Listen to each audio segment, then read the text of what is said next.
গল্প শুরু হয় যখন এক ব্যক্তি তার গর্ভবতী স্ত্রীকে কোথাও নিয়ে যাচ্ছিল। হঠাৎ পথের মাঝখানে এক চোর এসে মহিলার গলা থেকে সোনার চেইন ছিনিয়ে নেয়। এতে লোকটি ভারসাম্য হারিয়ে পড়ে যায় আর মহিলা পেটের দিকে রাস্তায় পড়ে যায় এবং সঙ্গে সঙ্গে অজ্ঞান হয়ে পড়ে। কিন্তু সেই লোকটি স্ত্রীকে হাসপাতালে নিয়ে যাওয়ার বদলে চোরের সঙ্গে মারামারি করতে শুরু করে।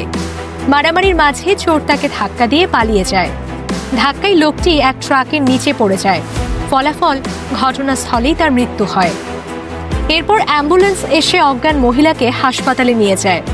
ডাক্তাররা দ্রুত তার অস্ত্রোপচার শুরু করে, কিন্তু যখন তারা বাচ্চাটিকে বের করে তখন দেখে বাচ্চাটি মৃত।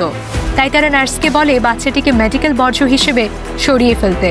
কিন্তু যখন নার্সটি বাচ্চাকে নিয়ে যাচ্ছিল তখন হঠাৎ বাচ্চাটি কেঁদে ওঠে। এটা দেখে নার্সের মন গলে যায়। সে কাউকে কিছু না বলে চুপচাপ বাচ্চাটিকে নিজের বাসায় নিয়ে যায়। সবাই ভাবলেও মহিলা মারা গেছে, তাই তাকে কবর দেওয়া হয়। 4 বছর পর এক পুলিশ অফিসার পুরনো একটি ফাইল খোলে, যেটা ছিল ওই মহিলার মামলার। এরপর তিনি সেই মহিলার কবর খুঁড়ে দেখে একটি কেমিক্যালের কারণে তার দেহ একটুও পচেনি। পুলিশ তখন তার মরদেহ পোস্টমর্টেমের জন্য পাঠায়। এর পরের কাহিনী জানতে চ্যানেলটি সাবস্ক্রাইব করুন।